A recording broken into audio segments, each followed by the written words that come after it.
Sorry, I forgot to clear my throat before. Stream time. Woo! Today we're reading another entry on the SCP Foundation. Very exciting. I'm gonna pause the music. Wow.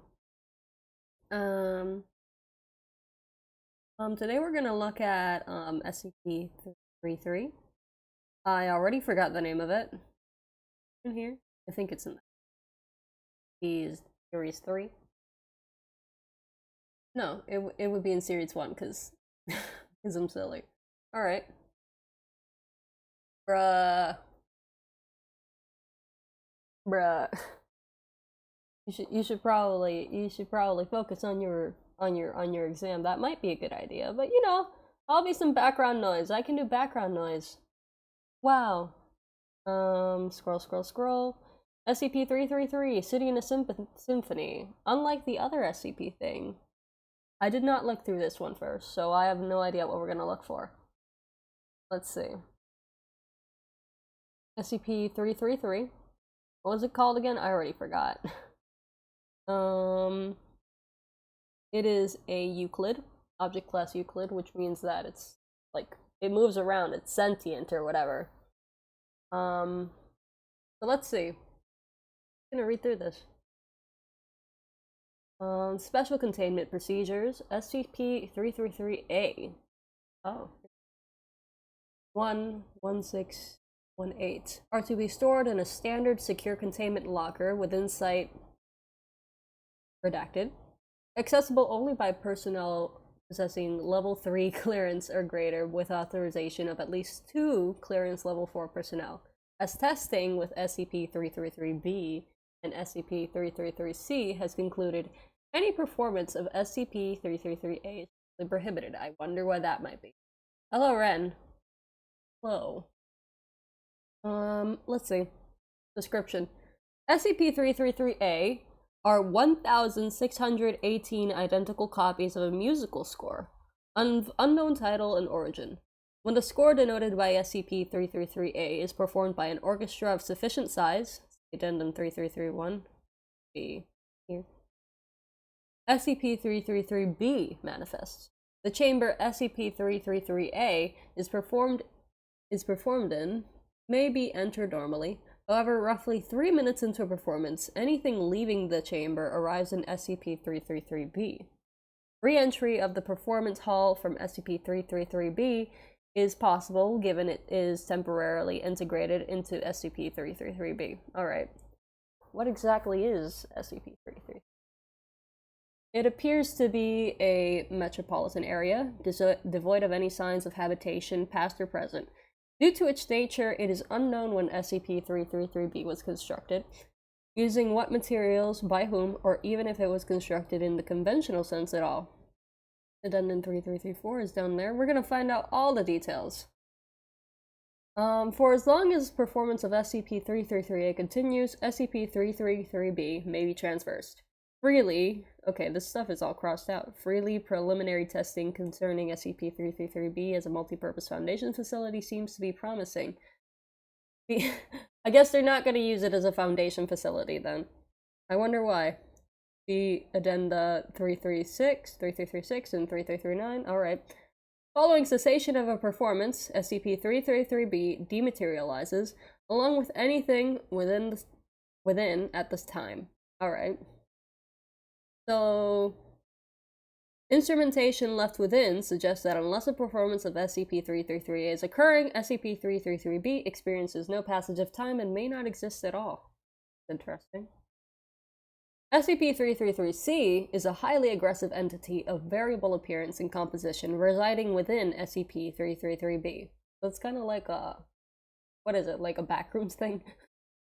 All manifestations of SCP-333-C have proven much more durable than its composition would suggest, requiring considerable firepower to terminate outside of SCP-333-B and possessing apparent invincibility while within. Interesting. SCP-333-C managed to escape SCP-333-B. Well, it will remain until the next time SCP-333-B manifests, unless it is terminated. Following termination, SCP-333-C will dematerialize as well. Interesting, okay. basically, I guess, you know, the backrooms, but if the backrooms, you know, I wonder if SCP-333-B could exist within the backrooms universe. That sounds like something that would appear in the backrooms. I wonder if the backrooms is in here. Like, I wonder if there's an entry of the backrooms in the SCP Foundation. Anyway, let's read the addenda. Addendum 3331. Addendum 1. I'm gonna stop saying 333 because it's starting to mess with my mouth movement.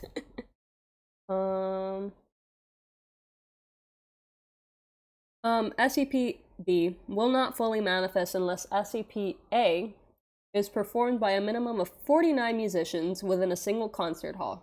Larger numbers of musicians appear to correlate to a larger and more complex metropolitan area.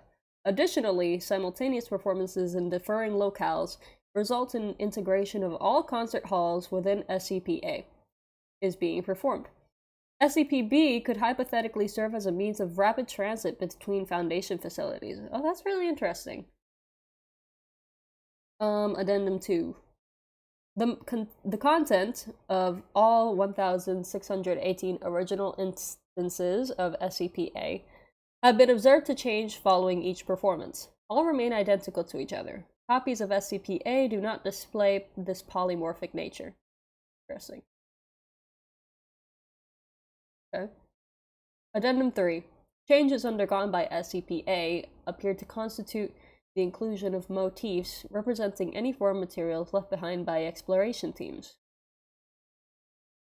Given that copies of the original SCP-A do not update to reflect the material of SCP-B, it may be possible to selectively manifest materials and possibly even personnel within SCP-B. A more in-depth cost-benefit analysis will follow. So that's what this was, right? We're looking for Addendum 5. What's Addendum 3 then? Does it mention it? No, it doesn't. Okay. But now we're gonna look at one of the addendums that was referenced. Oh dear. Addendum 4. Visual, chemical, and mass spectrometric. That's a fun word. Examination of structures within SCP-B indicates their composition is directly dependent upon the composition of instrumentation utilized for the corresponding performance of SCP-A. Additionally, it appears that the better a particular instrument is played, the less its composition is reflected within SCP-B. So, like, if you play it badly, it's gonna be reflected. I'm not sure I understand. Okay. Given that structures within SCP-B are always of similar composition to the instrument utilized, it has been suggested that these structures may not have a finite composition. However, considering errors cause the composition of a particular instrument to feature more prominently, it is also possible that corruption of SCP-B is unavoidable due to general inability to perform SCP-A precisely enough. Experiment logs. Oh dear. Experiment logs are pending declassification. Okay. I guess we're gonna have to read those after. Addendum 5. Cost-benefit analysis. As a Foundation asset. The benefits: rapid long-distance transit. If used for transit between facilities, SCP-B could allow for rapid dissemination of SCP objects in the event of containment breach. Interesting. This risk should not be taken lightly. Clothing of personnel, items, SCP objects, etc., effectively granting the Foundation access to infinite resources. A contingency plan in case of redacted class events. Personnel critical to the operation of Foundation. A cache of useful SCP objects and a store of various provisions and resources could be left within SCP. This would ensure their survival, provided performance of a suitable copy of SCP-A may take place. A garrison and armory. The song itself could be utilized as different Foundation facilities simultaneously. Particularly dangerous Euclid and Keter objects could each be deposited in their own instance. If SCP-A is performed as it was prior to an SCP object being deposited, SCP-B will manifest without the SCP. Interesting. Okay. If SCP-A is performed as it is following an SCP object being deposited, SCP-B will manifest with the SCP. Okay. Performances of identical copies of SCP-A could take place in several locations, allowing access to the prospective facility from several places. A kill switch to sever SCP-B from any adjoining facilities is strongly advised. The risk of accidental discovery of SCP-A should be carefully considered before any utilization of SCP-B for these purposes takes place. Alright. Consult Addendum 9. We got some redacted shit. A little bit. Alright. Let's see Addendum 6. SCP-C is capable of leaving SCP-B, so that's why they can't use it for storage. Any sighting of SCP-3 SCP-C within SCP-B is grounds for immediate evacuation and cessation of SCP-A performance. That's fair. Composition of SCP-C appears linked to musical instruments utilized in similar fashion to SCP-333-B. Okay, interesting. Closer scrutiny of footage recorded during SCP-A, B, 1235, and 8 has found SCP-C present, appearing to be of similar composition to each corresponding instance of SCP-B, making it difficult to distinguish from its surroundings. This likely explains why its presence went unnoticed initially. So it camouflaged itself within the structures of SCP-B. Interesting. Operation redacted, unsuccessful. This is Addendum 8. Operation losses exceed 90%. A 5 megaton tactical nuclear device was detonated within SCP-B in a last-ditch attempt to prevent SCP-C from escaping, and SCP-C was undeterred. Addendum 9. Corruption of materials left within SCP-B has been noted.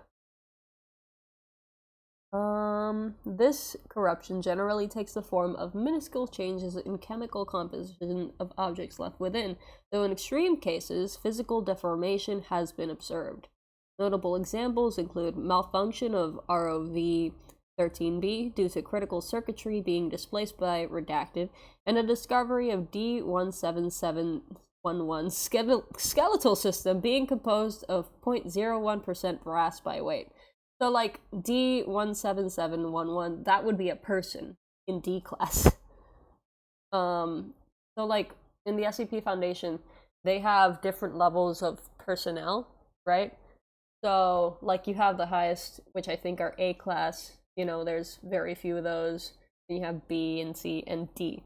D class are the lowest levels. So these are, like, criminals, people that have been put on death row, like, those kinds of people that are used to experiment on SCPs with, you know? They experiment on them with the SCPs because they're gonna die anyway, so, like, yeah. So now this poor guy, or I guess this terrible person, assuming, you know, they're a criminal, you know, on death row for terrible crimes, is now 0.1% brass by weight in their skeleton, in their bones. They have brass bones. I hereby rescind my prior recommendations for utilization of SCP-333. As in these things. Dr. N redacted fucked up. Okay. Addendum 10. Computer-aided analysis of SCP-A and all copies thereof considered alongside the events of experiments 333A, B, 1 through 9, you know, these addendums, I think, and Operation redacted, indicates beyond a shadow of a doubt that SCP-333-A dictates any and all kinds of occurrences within SCP-B, including activity of Foundation personnel and SCP-C. All further testing of SCP-333 is hereby suspended indefinitely. Alright. Well, that was that. I wonder if there's other documents in here. I don't think so. What's going on in chat?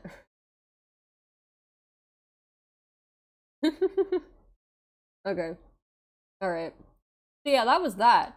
Basically SCP-333, which is, I already forgot the name of. I'm gonna go back to see what the name of it was.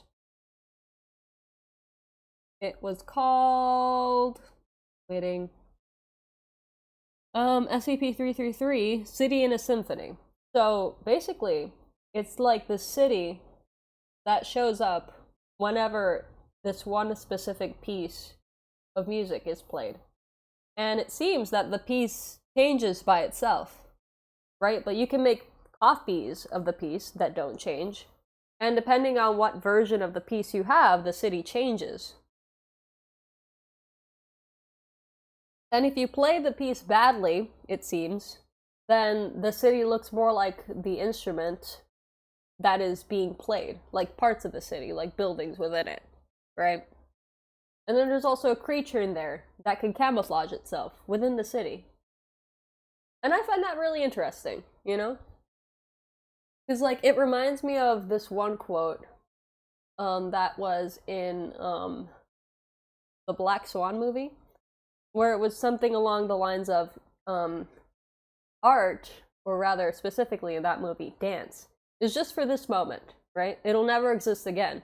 And that's kind of what SCP-333-B seems to embody, you know? Like in a physical manifestation. I think that's really cool. That was a good one.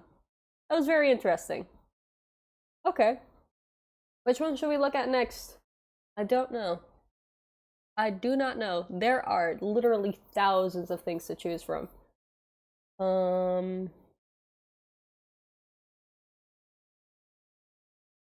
Let's see.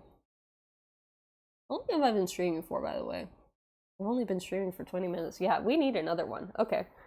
Let's take a look. I could look at another SCP-001 entry, because those are fun. Because it's just a bunch of entries in one entry. I don't know. You guys, in chat, tell me. Do you have any suggestions? If not, I'm gonna look at another SCP-001 entry. Just pick a number between 1 and 7,999. Any unauthorized personnel will be immediately terminated through mimetic kill agent, blah blah blah. I don't care.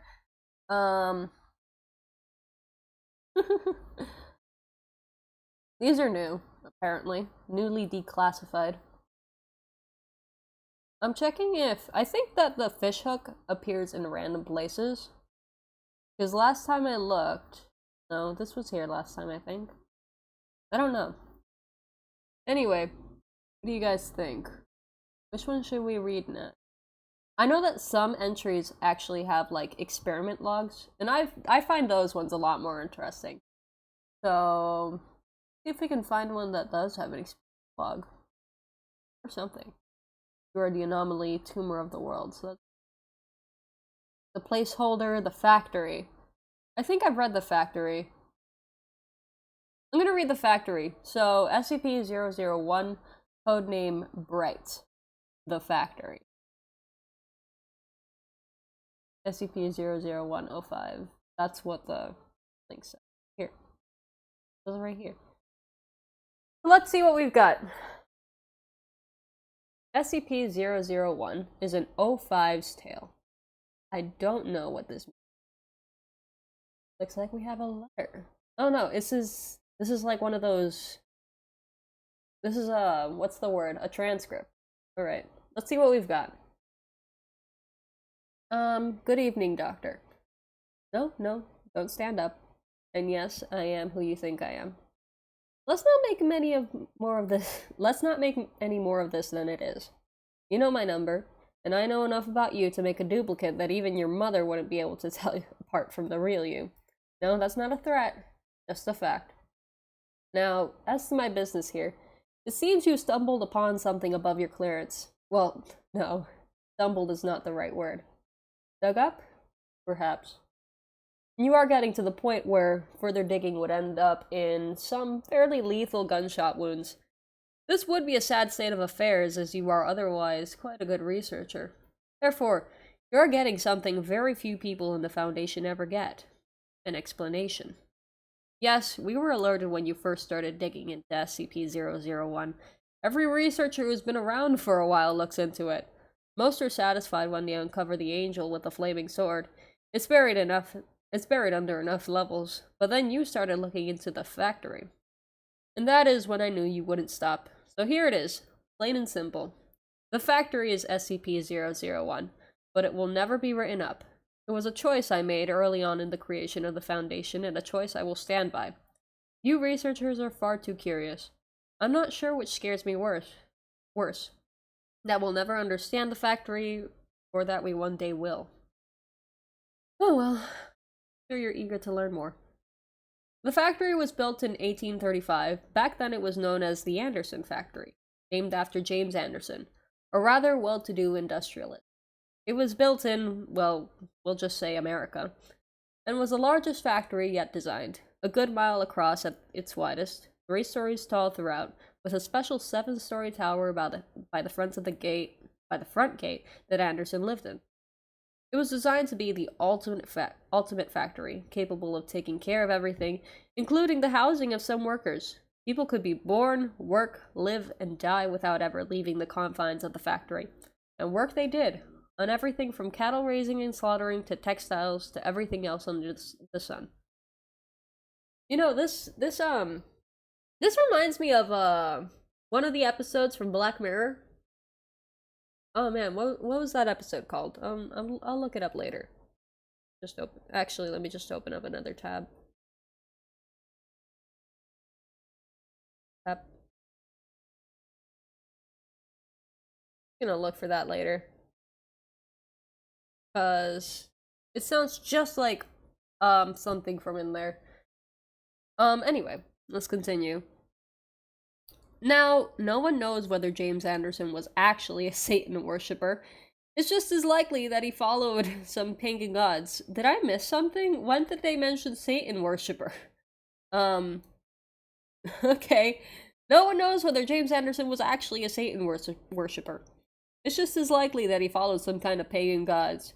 What is known is that he was very exact in the building of his factory, and in the placement of his machinery within it. Survivors claim the floor was engraved with arcane symbols that were only visible when blood flowed across them. But then the survivors claimed a lot of things. What is known is that Anderson made his money on the blood and sweat and sometimes body parts of the lower class. His journals indicate he thought of them as less than human, being put on this earth only to serve his will. Alright, so he's a massive narcissist. And probably a psychopath. Alright, that's fun. James Anderson, okay. Of course, at that time, no one knew about his predilections, and so people flocked to the factory. A place to both work and live at the same time? Well, of course people wanted in. Man, I know that. Working from home, that's great. Never mind the harsh hours, working conditions, sadistic security force, and all the rest.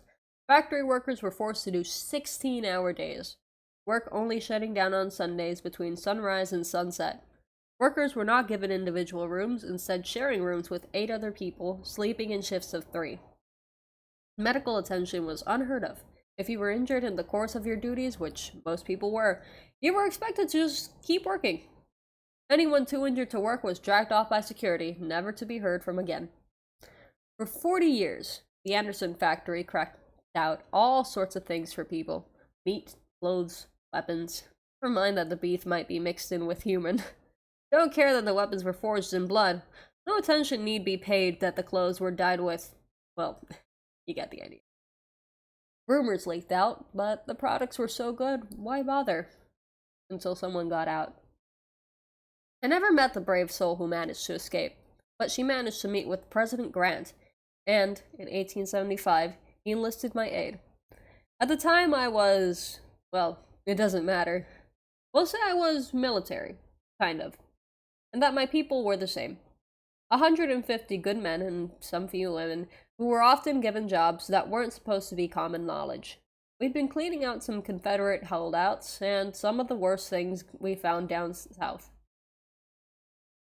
So we did some research, didn't like what we saw, and went in, loaded for bear. I don't actually remember much about the night it all went down. Most of it blends together in my head.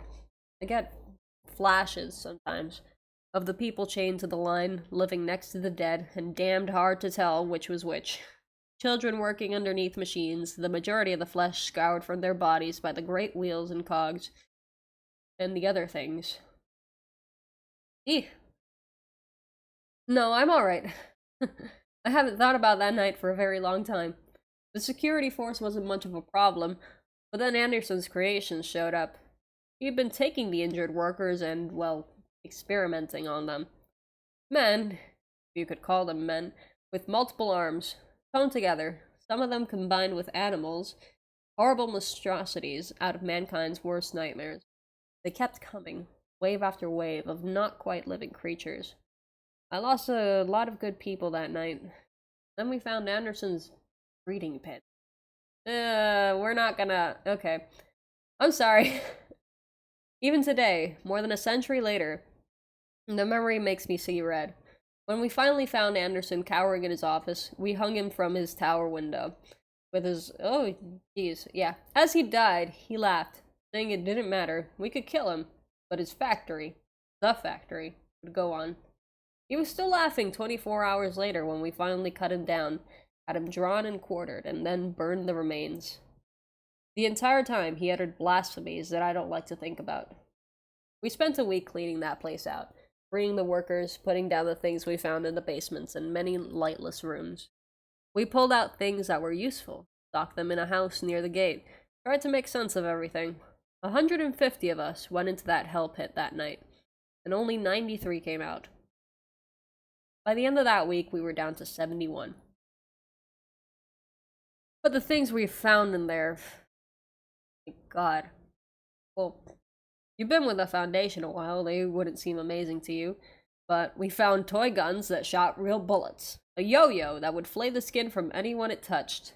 Hammers that only worked on human flesh. A breed of skeletal horse that ran faster than anything we'd ever seen.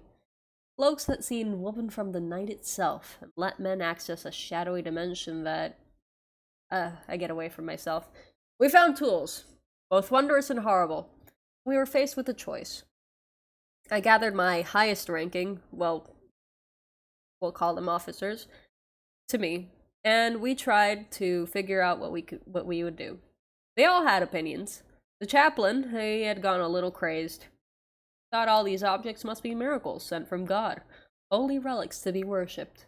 Marshall and his little toady Dawkins thought there was a fortune to be made here, making and selling these things to the highest bidder. The Injun, we all called Bass, due to his deep speaking voice, he called these things an abomination and thought we should take this stuff back to the president. The only one without an opinion was the old man, but he never said much of anything anyways. What should you draw? You should draw an owl, I think. Okay, anyway. We argued for hours, days, trying to work it out. I thought we were sitting on a gold mine, alright. But that we could use these things, these objects, to hunt down some of the scary things we'd run into down south. The other monsters this world had to offer, and use this factory for good, as a place to contain these things. Find a way to make them work for our fellow man, or at least protect our fellow man from having to deal with them. I'm sure you could figure out what happened. The chaplain snuck away in the night with his devotees, taking a couple of small items with him. Marshall we kicked out when we found him, abusing his authority. He promised he'd get revenge, and that little Dawkins shit led the rest of the group off with some of the juicier items. Bass and his people tried to light the whole damn thing on fire, then just left when it didn't work. And Smith left to report back to the president. I did manage to get him to promise me he'd tell Grant the factory had been destroyed. I had big plans for that place. Jeez. These guys are awful. I'm just saying. The people, the characters in this story, except for, what was his name? The guy who tried to burn the place down. What was his name? Let me check. Bass? Bass, he's cool. Bass is based. But yeah, all these other people, they suck. Okay. Anyway. Of course, it was kind of hard to follow through on big plans when you only have 12 other people to work with, but it was a start. And it worked for a while. We had these amazing toys, and finding people to work with us was easy. Back then, going off the grid was as simple as leaving town. We knew what we wanted, we knew what we could be. Leventhal sent out getting us backing. A simple invention here. Is this a word or a name? It's a name. Okay, whatever. A simple invention here, some well-invested money there. It all worked out. White and Jones set out getting us other backing. In our previous work, we'd found out some interesting things about people, some secrets that powerful men didn't want getting out. Our new position helping keep secrets, we got more people asking us to deal with their secrets. Blackmail is a dirty word, but it works. Bright and Argent. Oh, Bright! Dr. Bright! Dr. Bright is like an SCP himself now. That's fun. I like Dr. Bright. Anyway, Bright, Argent, and Luminox got to work cataloging the items. Light and Bright's wife, the nurse, they made sure we kept ourselves healthy. Could this be the Bright from the other? I don't know. Could this be Dr. Bright? I'm not sure. I'm just gonna keep that in mind. They made sure we kept ourselves healthy. No, it's just remembering Light. She had such unusual ideas about hygiene for the time. Brilliant woman. I don't know how to.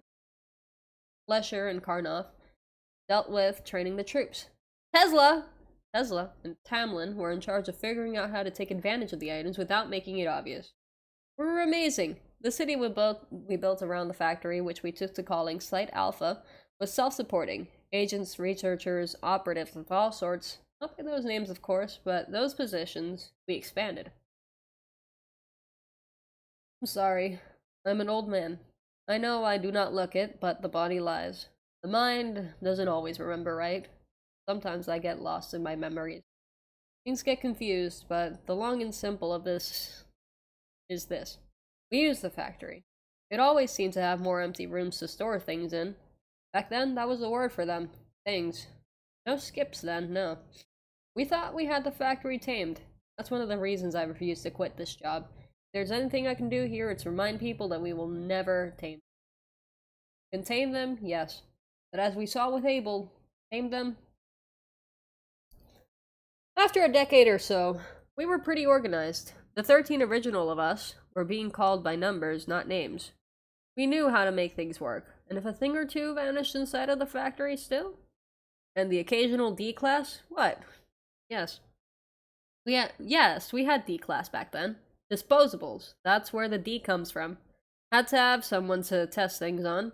Tesla and Tamlin were both very firm about that, but yes, sometimes we lost people who didn't matter. Adam? Sorry. Dr. Bright! It is Dr. Bright! I was right, okay. Sorry. Dr. Bright was fond of saying it was the factory taking its toll. You can't get something for nothing.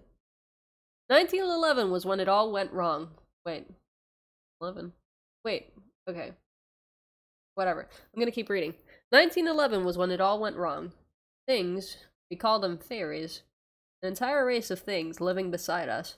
They could look the same as you or I, the only obvious difference was an allergy to iron. Yes, that's why we call them fairies. No, you haven't heard of them? You haven't heard of them. Why? Because it's the one time the Foundation wiped out an entire race of things. Root and branch. I'm the one who did it. We'd been hunting them for some time. We'd run into them a time or two before, come out on top. So when a certain royal asked us for help, of course we were eager to get them in our debt. We've always loved having people in our debt. We sent a team to help out, take care of what we thought was a hunting party. The next time we saw them, their heads were on poles attached to the saddles of creatures to the fairies' road when they attacked the factory. It was horrible. 3 words, but they convey so much. Never. I'm sorry. Please give me a moment. I've never told this part to anyone. Consider yourself very lucky. If you ever tell anyone of what I am about to impart on you, I will not just kill you, but everyone who shares your DNA in the worst ways possible. You'll think Procedure 110 Montauk is a walk in the park compared to what I do to you. Oh yeesh. Guys, sorry, I guess I'll die. We lost. The things came and they destroyed us. Rode over our emplacements, slaughtered our people, shrugged off our weapons like they were nothing. I watched my 13 go down, left and right, just trying to hold the factory. I, their leader, their friend, their father figure, godfather to the Bright's 4 young children, confidant, sometimes lover, always the confessor? I ran. I ran like a scared little schoolboy, deep into the dark guts of the factory. I was chased by the things, always just one step ahead. I could hear them behind me, feel their breath upon my neck, and I came to a door I'd never seen before. A bronze door, covered in Arabic script of some sort. I've never been one for languages, especially not the curvy bullshit the Muslims use. Oh my god. This guy sucks, okay? This author, this writer, he sucks. But I didn't care. They were coming for me, and I threw the door open and dived through it. Everything inside was different. There was a feeling of peace, that nothing could hurt me here. The light was this dark red, but still felt right. My ears were filled with the steady thrumming of a gigantic heartbeat. And in front of me were the remains of Anderson. It spoke to me then, but I'll be damned if I could tell you exactly what it said. What it told me was more meaning than exact. It offered me hope. It told me that each of the things we had used from the factory, no matter what we did with them, fed it, helped it grow. But if the fairies took the factory, they would destroy it. We couldn't have that. It offered me a deal. It could remove this event. Make it have never happened. All I needed to give it was us. I didn't want to. I knew it was a bad idea, but then I saw them again, my family, my friends, dead by the hands of those bastards. I agreed. It smiled. Found myself once more upon the ramparts, watching the horde of fairies crest the hill, my foundation alive once more. In my hands was a weapon. I won't bore you with the details, but we slaughtered them. And with these new weapons, continued to slaughter them everywhere they lived, everywhere they bred. My fellow O5s questioned my decision, thinking we should save some, in case we might ever need them. I overruled them. We moved away from the factory, shut it down, moved our things out of there. We changed the name from things to special containment protocols, focusing on containing them, not anything else.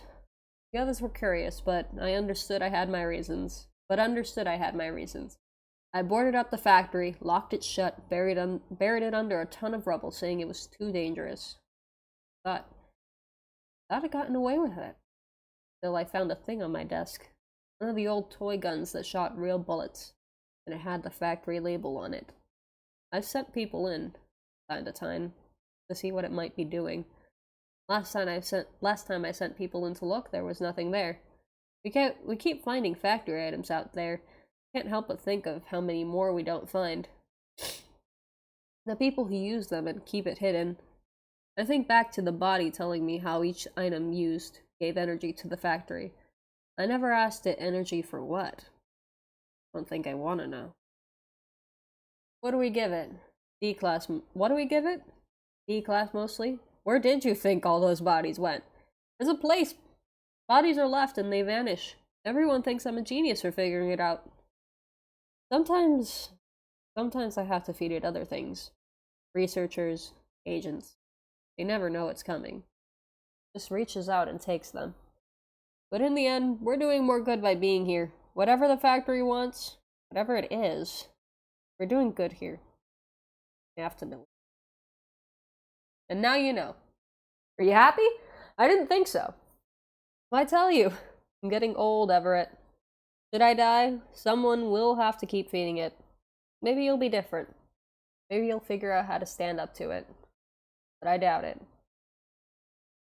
Interesting. Oh, wait. When was this last edited? July 2021.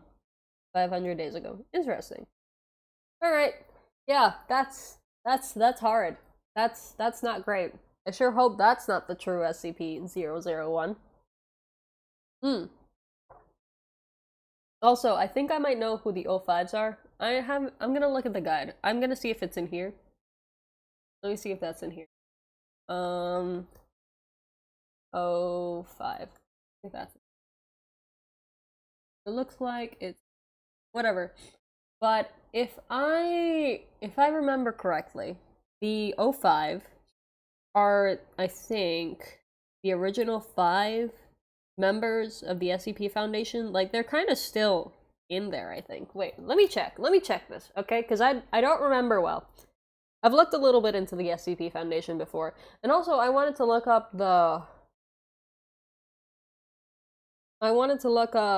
yeah, the O5 Council of the SCP Foundation. Let's see. The O5 Council. Okay, no, these are bad guys. So, like, they're the antagonists of the O5, of the SCP Foundation. Let's see. The O5 Council, also known as the O5 Command, the Overseers, and the Overwatch, is the main protagonist faction of the SCP mythos. Okay, so they're the protagonists. Alright. Man, I keep confusing these names. It is the ruling body of the SCP Foundation, consisting of 13 individuals who are widely regarded. Alright, so the O5 Council, the originals, basically, like the founders. So I was right. And the 13 people that they mentioned, I think those would be maybe all the characters in this story. See? I watched my 13 go down. Left and right, yeah? So that means this person, I think, maybe, Everett? Do you think he's one of the... I'm not sure if he's one of the founders. I'm not sure if that's clear. I don't know. I don't feel like double-checking that right now. So... But yeah, let me look up the episode of Black Mirror that reminds me of this particular entry, the factory specifically, of the SCP Foundation. Black Mirror... I don't remember which season it was on. I don't really remember much about it. But let me see if I can find it. I think it was in one of the later seasons. Maybe season 4? Or season 3. We have USS Callister, Archangel, Crocodile, got all of dating program. Okay, it's not that one. Not from this season. Let's check season 3. Nosedive, insurance work. Play test. Shut up and dance. That's not it either. San Junipero, that's BR. Land Against Fire, Hated in the Nation. Is that the one? No, it's not. It's not. I don't remember which episode it was. White Christmas. Waldo Moment. White Bear. Be right back. Okay, I'm just gonna look for the thumbnails. Let me just open up another tab. Yeah. Tab.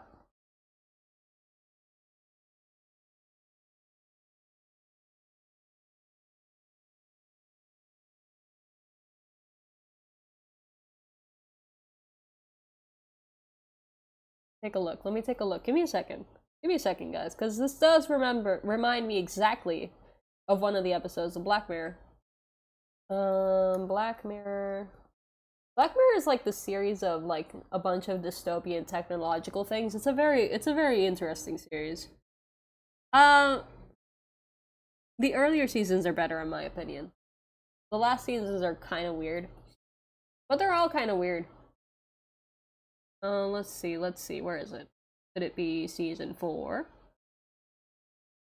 I know I'll recognize it. At least I think I will, cause it has a very distinctive look. Since all the episodes in Black Mirror are episodic, or at least most of them are. It's not that one. Season 2. Let's see. Be right back. White Bear, the Waldo Moment, White Christmas. Where is that? Is it in season 1? Oh yeah, there we go. 15 million merits. That's the episode that I was thinking of. So 15 million merits is like this, it has like this community. It's just like the factory minus all the gruesome stuff, right? But it's a place where, wait, is this the one? It's gotta be, right? Yeah, singing competition. Yeah, okay, that's the one. I think. I'm 99% certain. So, 15 million merits. It is... That episode follows a lady that lives in a society or something, like this factory. It's just like the factory, right? Where she works and she earns merit points, right? And so what she needs to do to be able to go up in class, right, is like either work or win in a competition that I think you're only able to participate in if you earn a certain number of merit points, but otherwise, she just works for eternity, basically. And like her entire life is controlled by the system that she's in, you know? And it's all very classist. Like, people that don't contribute enough in this society, in this factory, are taken away, and they're never seen again, or they're put into like janitor duty, and it's terrible. But it's really interesting to it's just really interesting. It's a good story is all I'm saying. So yeah, how long have we been streaming for? 49 minutes. Do we look at another entry? Do we have time for that? I'm not gonna look at another SCP-001 entry. I'm gonna look for one of the more well-known ones, but like, please, give me suggestions. I'd really like to read something else new. Because there are a few that are very popular. Or I could just pick a random number generator, but I'm gonna look for one that I've seen before. A name that I recognize. Ooh, Plague Doctor. That one's fun. Plague Doctor is fun. I like the Plague Doctor. This one probably has, like, experiment entries. Oh, look, a picture. Hello. So yeah, let's read this. Why does it look different? Why does this look different? Did it just load wrong? I think it loaded wrong. Or did the site just get updated midstream or something? I don't know. Something ain't right here. Anyway. SCP-049.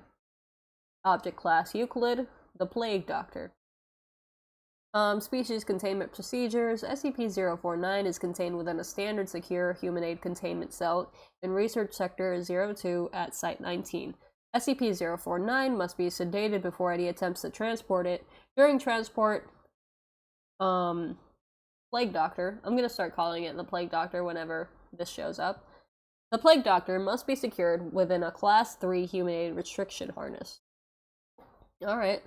Including a locking collar and extension restraints, and monitored by no fewer than 2 armed guards.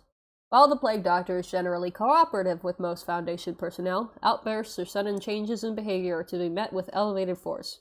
Under no circumstances should any personnel come into direct contact with the Plague Doctor during these outbursts. In the event that the Plague Doctor becomes aggressive, the application of lavender has been shown to produce a calming effect on the entity. Once calmed, the Plague Doctor generally becomes compliant and will return to containment with little resistance. In order to facilitate the ongoing containment of the Plague Doctor, the entity is to be provided with the corpse of a recently deceased animal, typically a bovine or a larger mammal, once every 2 weeks for study. Corpses that become instances of SCP-049-2 are to be removed from the Plague Doctor's containment cell and incinerated. The Plague Doctor is no longer permitted to interact with human subjects, and requests for human subjects are to be denied. Okay, let's find out why that is. Just a second.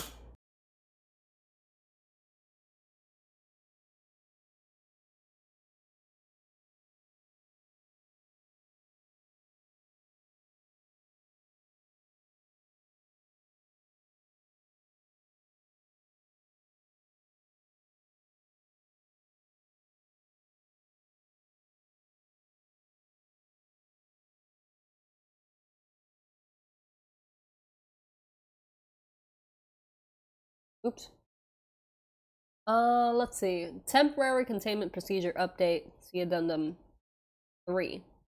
For Containment Committee Order, S19171, The Plague Doctor is no longer permitted to interact directly with any members of Foundation staff, nor is it provided with any additional corpses to be used in its surgeries. This order shall persist indefinitely until such time a consensus regarding the ongoing containment of the Plague Doctor can be reached. Alright, interesting. Oh! Look at that! Got a beak. The beak is real.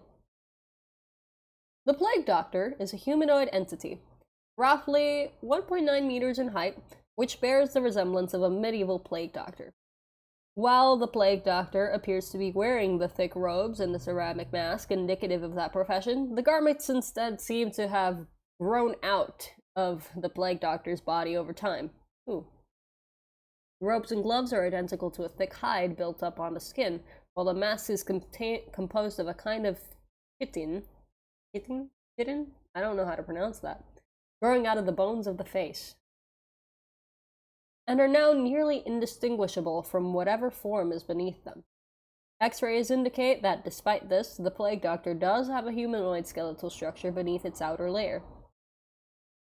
The Plague Doctor is capable of speech in a variety of languages, though tends to prefer English or medieval French. The entity claims to have originated in 15th century France, though admits that it is particularly well-traveled. Interesting. While the Plague Doctor is generally cordial and cooperative with Foundation staff, it can become especially irritated or, at times, outright aggressive if it feels that it is in the presence of what it calls the Pestilence. Although the exact nature of this pestilence is currently unknown to the Foundation researchers, it does seem to be an issue of immense concern to the Plague Doctor. The Plague Doctor will become hostile with individuals it sees as being affected by the pestilence, often having to be restrained should it encounter such. If left unchecked, the Plague Doctor will generally attempt to kill any such individual. The Plague Doctor is capable of causing all biological functions of an organism to cease through direct skin contact. How this occurs is currently unknown, and autopsies of the Plague Doctor's victims have invariably been inconclusive. The Plague Doctor has expressed frustration or remorse after these killings, indicating that they have done little to kill the pestilence, though will usually seek to then perform a crude surgery on the corpse using implements contained within a Black Doctor's bag that it carries on its person at all times. The space within this bag is seemingly anomalously large, as SCP-049 has been observed pulling objects larger than the bag itself from within it in order to operate on deceased subjects. While these surgeries are not always successful, they often result in the creation of instances of SCP-0492. SCP-0492 instances are reanimated corpses that have been operated on by the Plague Doctor. These instances do not seem to retain any of their prior memories or mental functions, having only basic motor skills and response mechanisms. While these instances are generally inactive, moving very little and in a generally ambulatory fashion, they can become extremely aggressive if provoked, or if directed to by the Plague Doctor. SCP-0492 instances express active biological functions, though these are vastly different from currently understood human physiology. Despite these alterations, the Plague Doctor often remarks that the subjects have been cured. Oh, that's quite fun. Addendum 1. Discovery. The Plague Doctor was discovered during the investigation of a series of unknown disappearances in the town of Montauban in southern France. Montauban? I don't know how to say that. During a raid on a local home, investigators found several instances of SCP-0492, as well as the Plague Doctor himself. While law enforcement personnel engaged the hostile 0492 instances, the Plague Doctor was noted as watching the engagement and taking notes in its journal. After all of the 0492 instances were dispatched, the Plague Doctor willingly entered Foundation custody. Look at him. Look at this guy. Just chilling. The following interview was conducted by Dr. Raymond Ham during the initial investigation. Ooh, an audio clip. Okay. Did we hear this? Or should we just read it? Oh look, we can just follow the transcript while we go. Ooh. Ooh, that does not sound great. Okay. And I... Okay, that does not sound great. Let's just read it. Or do you guys want to hear it? I don't know. You can hear it yourself later, because I don't think that's gonna show up. I personally don't like the sound, so I'm just gonna read it. Begin log. The Plague Doctor, in French. So then, how should we begin? An introduction? Dr. Ham, aside. Is that French? Can we get a translator? SCP-049 in English. The King's English! No need for translation, sir. I can speak it well enough. Dr. Ham. Good. My name is Dr. Raymond Ham, and I... Ah! A doctor! A like-minded individual, no doubt. Wherein is your specialty, sir? Cryptobiology. Why... A medical man, such as myself. Wonders abound. And here I worried I had been abducted by common street thugs. Looks around the room. This place, then. This is your laboratory? I had wondered as clean as it is, and with such little trace of the pestilence here. The pestilence? What do you mean? The scourge! The great dying! Come now, you know the, what is it they call it? No matter. The pestilence, yes. It abounds outside these walls, you know. So many have succumbed, and many more will continue to, until such time as a perfect cure can be developed. Leans back in his chair. Fortunately, I am very close. It is my duty in life to rid the world of it, you see. The cure to end all cures. When you say the great dying, are you talking about the bubonic plague? Pauses. I don't know what that is. That's silly. I see, right. Well, the entities our ancients encountered in that house, they were dead when you encountered them, yes? And you reanimated them? In a manner of speaking. You see things too simply, Doctor. Expand your horizons. Life and death, sickness and health. These are amateur terms for amateur physicians. There is only one ailment that exists in the world of men, and that is the pestilence, and nothing else. Make no mistake, they were very ill, all of them. You think you cured those people? Indeed, my cure is most effective. The things we recovered were not human. Pauses and glares at Dr. Ham. Yes, well, it is not a perfect cure, but that will come in time. And further experimentation! I have spent a lifetime developing my methods, Dr. Ham, and will spend a lifetime more if necessary. Now we have wasted too much time, there is work to do. I will require a laboratory of my own, one where I can continue my research unimpeded. And assistance, of course, though I can provide those on my own, in time. I don't think our organization will be willing to— Nonsense! We are all men of science. Fetch your coat and show me to my quarters, Doctor. Our work begins now. Ah. Charming fellow. Interviewer's note. While the Plague Doctor is capable of communicating in a very human way, there is a strange sense of unease that one experiences when in its presence. Make no mistake, there is something very uncanny about this entity indeed. Additionally, we've confiscated that pointed stick that the Plague Doctor keeps waving around. Part of this was due to standard confiscation protocols for the possessions of anomalies, in part because the Plague Doctor really is a menace swinging it around like he does. The entity was displeased at first, but after we made some concessions in providing it with test subjects, which are admittedly more for the benefit of our own research, it warmed up to the idea. Addendum 2. Observation Log. While in containment at Site-19, the Plague Doctor has spent a considerable amount of time studying and performing surgery on the various mammalian corpses it has been provided. The Plague Doctor will routinely spend days performing surgery, and then, regardless of whether or not the corpse becomes an instance of SCP-2, aka regardless of whether or not it's been reanimated, spending several more days documenting its findings in a thick leather journal stored within its doctor's bag. The Plague Doctor will often seek to share its findings with members of Foundation staff. The following log is of several occasions of which SCP-049, Plague Doctor, was observed operating on a mammalian corpse. Preface. A test subject, a D-Class, D85123, was introduced into the Plague Doctor's containment cell. The entity itself expressed sincere gratitude towards all members of the containment and research staff. Observation notes. The Plague Doctor began asking the D-Class person several standard medical questions as it began removing tools from its bag. Shortly after finishing its preparations, SCP-049 quickly closed the distance between the two, killing the subject with a touch to its throat. Afterwards, the Plague Doctor made a number of considerable alterations to the basic structure of the subject's corpse, often introducing fluids from within its bag into the subject by way of a hand-powered pump and copper tubing. It's probably historically accurate. I wonder.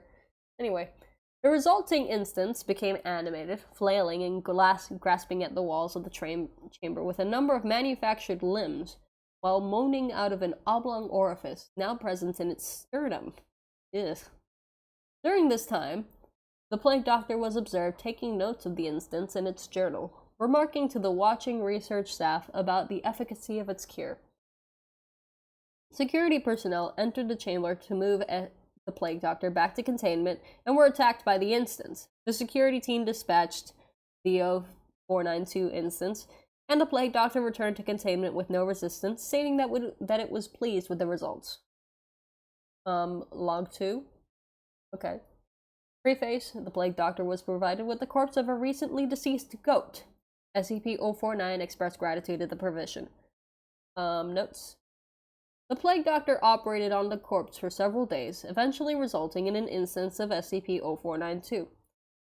The Plague Doctor expressed pleasure in this outcome, though, admittedly, the disease was still in its nascent stage. My veterinarian practice is rudimentary, but the patient responded well to the procedure. Log 3. The Plague Doctor was provided the corpse of a recently deceased orangutan. The Plague Doctor expressed note of gratitude at the provision due to the similarities between the orangutan and common human physiology. The Plague Doctor spent several days operating on the orangutan, reanimating it several times. However, the Plague Doctor appeared to be discontent with the results it experienced, returning to the creature 3 times after its initial reanimation for additional work. After it was unable to reanimate the corpse a 5th time, the Plague Doctor returned the corpse over to the Foundation staff for incineration, stating, "I have learned so much from this, though I fear my early optimism was misplaced. I hadn't yet come across such a stumbling block on my road to the cure. More subjects like this would do a great deal in advancing my research." Log what? Next log. I'm gonna skip a few numbers, right? Alright. Anyway. The Plague Doctor was provided with the corpse of a recently deceased bovine. SCP-049 expressed mild annoyance at the provision, though accepted it nonetheless. Stay here. The Plague Doctor had stated his desire to work on human subjects several times between this occasion and the earlier provision of an orangutan, noting its discontentedness when they would not be provided. Right? The Plague Doctor spent several days operating on the bovine corpse, breaking only to dine on a requested dinner of thin crackers, salted pork, and hard cheese. The Plague Doctor has expressed that it does not require such sustenance, but enjoys it and feels that the food helps to put it in the right mind to operate. Beginning first by embalming the corpse, the Plague Doctor was observed producing a number of long syringes from its bag, each containing a different dark viscous fluid. The Plague Doctor described these fluids as the essences of the human, and elaborated by saying, "The pestilence may bring about a systemic imbalance. In such a case, before true healing can begin, one must find the humors in balance or the body will reject the cure." The Plague Doctor added to the statement by saying, "This is of course elementary knowledge for the practical physician. I would have thought you would have learned this during your education." Over the next few days, the Plague Doctor spent a considerable amount of time adjusting the organs of the bovine corpse with a number of metal instruments. After 8 days, the Plague Doctor produced a lightning rod, which Dr. Ham exchanged for an electric cattle prod attached to an extension cord, and struck the corpse in several locations. This action seemingly had the effect of reanimating the bovine, which once again became ambulatory. Despite the inversion of the head and a reorientation of its limbs. Oh, that poor cow. Oh boy. We got another interview. Does it sound any better? We've watched you work for several weeks now, and honestly, I'm not sure I understand what you're doing. Could you describe your process in detail? Oh, goodness no. The process is most intensive. As I said to your assistant, the best instruction you will find about my methods are here in my journals, as I have kept exhaustive records of my work there. Wait, let's see this. This says, notably, the Plague Doctor's journals are not written in any known language, and attempts by linguists and codebreakers to decipher them have been unsuccessful. So, kinda useless. I see. Well, my concern, Doctor, is that we still don't understand what you're seeking to cure, or how it manifests, or how turning these creatures into quasi-living, mindless drones helps in that effort. You do not understand the pestilence, even after all this time. Doctor, it is an unspeakable horror, one that has shown its true face many times before, and will again. I find myself blessed with the wisdom and good senses needed to root it out and destroy it. But many, like yourself, cannot. It is a cruel judgment, I fear, to be at the mercy of a disease you cannot fully comprehend. Wow. That still doesn't answer my question. How's your cure any kind of cure at all? It is a cure.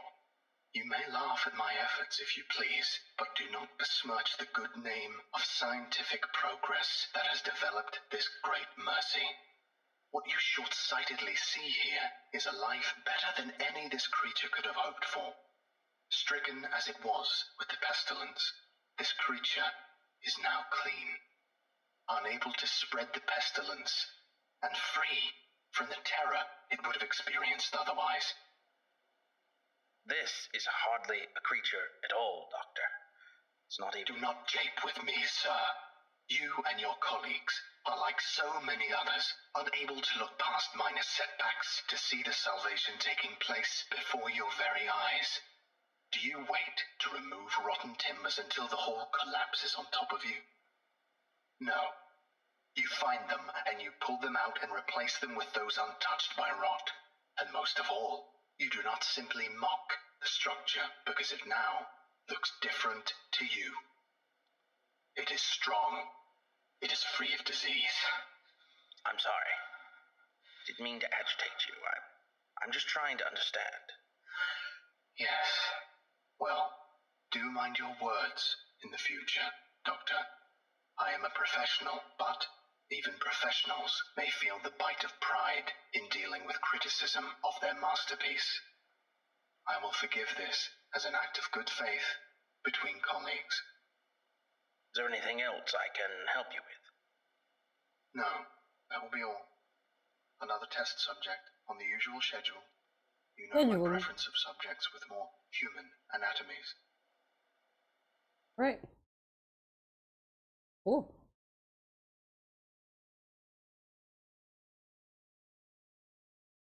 Touchy, am I right? Oh my god. Anyway, researcher's notes. The Plague Doctor does seem to genuinely want to help other humans, though it has not yet been able to provide a concrete example of what exactly it is trying to save us all from. I've watched it now over several weeks, and while the outcomes do not seem to ever change, the Plague Doctor continues to claim that it is growing closer to its perfect cure. Good night, Jaybird. I think the entity may be more aware of the reality of these outcomes than it would like us to think. Addendum 3. An incident. Oh boy. Drama! Starting shortly after SCP-049's initial Starting shortly after SCP-049's initial containment, Dr. Ham conducted a number of interviews with the subject regarding its anomalous properties. Did Dr. Ham die? Is that what we're building up to? And over time began to notice displeasure with the subjects and the SCP-0492 instances. This continued for a period of several months, during which SCP-049 never exhibited any aggressive behaviors. On April 16th, 2017, just 5 years ago, as Dr. Ham was entering the Plague Doctor's test chamber to conduct another routine interview, the entity began to grow anxious and asked Dr. Ham if he was feeling well. Following protocol, Dr. Ham reminded the Plague Doctor that the interview was required, after which the entity became hostile and attacked Dr. Ham, killing him. Oh yeah, he died. RIP. Due to a lapse in security protocol, and because Dr. Ham did not activate the in-chamber security system, Dr. Ham's corpse was not discovered until 3 hours later, by which point the Plague Doctor had converted it into an instance of SCP-0492. RIP Dr. Ham, he's an experiment now. In the aftermath of this incident, the Plague Doctor was interviewed by Dr. Theron Sherman. I don't want to put another audio thing, so, like, you guys can listen to it if you want. Ooh, I can make it go faster. I don't really want to do that. I'm just gonna read it myself. Interviewer Dr. Theron Sherman, Site 42. Dr. Sherman, I need you to explain yourself. No response. SCP-049. You are being directed to explain your actions, and I will remind you that failure to cooperate will result in further restrictions during your containment. SCP-049 pauses. My actions do not need to be explained. Dr. Sherman, you killed Raymond Ham, and then butchered him until he... Not dead. No. Not dead. He is cured. Cured? Cured of what? The pestilence, sir! I thought you, at least, would recognize what luck it is. I detected it before. What pestilence? You keep on going on and on about this pestilence, but you have not once been able to properly identify this disease. What could you possibly have seen in him today that you had not seen so many times before that it would be worth his life? The pestilence presents in progressive and unforeseeable fashions, and has a queer way of creeping into the unprepared, and call it what you want, Doctor. It was a mercy I did to him. He is cured. He is a vegetable! I would not expect you to understand. You and your ilk have proven time and time again to be not men of science, but men of emotion. You cannot appreciate the horrors I have seen. Those many millions who have succumbed to the pestilence and been changed to your cure cost Ray his life. No, good sir, I have saved it. You would allow this world to slip back into the time, the despair of disease and death, ignoring that I have created a miracle and... What disease? What pestilence? He was a healthy man. He was a good doctor. And I'm offering it freely to the afflicted. You are not worth this argument, sir. You are short-sighted and foolish. Dr. Ham was sick, and I cured him. I am the only one who can do this. My work must continue. There's so much still to learn, I've had enough of this. Consider your allowances revoked. Welcome to Containment 049. We're done here. And others can be saved even though you do not deserve it, might be saved. I can save them all. I can cast down this plague once and for all. I can do this. Only me. I saved him. I saved Dr. Ham. I cured him.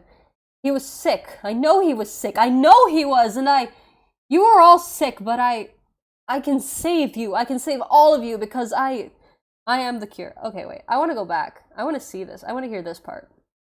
Cast down this plague once and for all. I can do this. Only me. I saved him. Dr. Ham. I cured him. He was sick. I know he was sick. I know he was. And you are all sick, but I can save you. I can save all of you because I am the cure. Ooh, spooky. Very fun. Let's see. Addendum 4, post-incident report interview. The following interview is an excerpt from the May 16th, 2017 incident report. The interview was conducted by Dr. Elijah Itkin and took place 3 weeks after the start of the initial investigation. SCP-049, we're conducting this interview to close out our investigation of your actions taken on April 16th that was resulted in the death of a staff member. you have any comments to make. Only that I look forward to the day when you will allow me to resume my work. I have spent the last few weeks compiling my notes and constructing a new theory for how the pestilence was able to infect someone in such an insidious manner that I nearly couldn't detect it. Do you experience any remorse for your actions? For the death of Dr. Ham? Ah, yes, well, the death of a colleague is always regrettable, but in the face of the pestilence, we must be swift, Doctor. Act without hesitation. Dr. Sherman noted in his report that you seemed mournful during your initial interview. Perhaps I had not thought of that. I had not thought that it is lamentable that a fellow doctor became infected, but the work continues. Regrettable as it was, Dr. Ham's death provided important insight. Living human subjects are the only way to proceed forward, I have decided. My cure is of little use on dead flesh, and I have gleaned all I can from your generous supply of corpses. Your generous supply of corpses. My desires turn towards tending those still living who suffer from the disease. I'm afraid you're going to be disappointed. Oh, Doctor, I wouldn't be so sure. Oh dear, what did you do, sir? What's this all about? Oh no. Going home. Ooh, we have some hyperlinks that we can look at. Oh dear. This is quite a bit. Okay. I understand why this is a popular one. We can get back to this on another stream, eh? What do you guys think? Oh dear. That's not loading. But I've been streaming for a good while now this time. That's been very interesting. We looked at a couple of strange SCPs. And now we have some other stuff that we can look at for the next stream. These hyperlinks here. These extensions. So, I wonder if this is just going to show a picture of pages in the journal. I want to see. Oh no. I don't know what this is all about. Oh well, we'll check it out later. But that's going to be the stream for today. Woo! Very interesting. I do like reading these. It's quite fun. I think it's so cool how people are like just so creative and stuff, right? It's such a cool thing. This whole project, right? It's so cool. It's so cool. I wonder like how much bigger this is gonna get, because like 7,999 entries so far. That is insane. But I guess we'll just have to keep looking at it next time when we look at these hyperlinks. Oh yeah. Oh, Doctor, I wouldn't be so sure. Particularly well-traveled, practical physician, and any known language. So yeah. Cool. Alright. I hope you guys enjoyed the stream. Because I found it quite interesting and quite fun. Look at this guy. Wait. Okay. I have to hold it to... It just... Okay. Whatever. But yeah. I don't know what else to say. Let me turn the music on. Should I turn on this one or the... I'm just gonna turn on Yoda and Perils. Nice snakes. Nice. Okay. Oh, is that an ad? I hope that's not an ad. An ad. Ads in 5 seconds. Nope, we're not doing that. Much better. Let me lower the volume on this thing a little bit. Alright, there we go. So yeah, that's the stream for today. That's all I got. Very fun. Very cool. I love reading these. I love the SCP Foundation. I love what it is. It's just so cool. It's so cool. People are so cool. People make such cool stuff. And I'm glad to share these, you know? They're just... wow. Well, that's gonna be it for today. I hope you guys enjoyed. If you're on YouTube, please subscribe. Consider subscribing, you know? If you're on Twitch, drop a follow. And, you know, I'm thinking I might be able to post the ketchup video soon. If you're new here, you probably won't know what that is until it goes up. But it's gonna be something. It's gonna be something really weird. But we'll see what happens. I'll probably stream on Friday. I'll probably be streaming Stardew Valley, because it'll be nice, and it'll be chill. We'll just have a good time. Thank you so much for watching. Bye!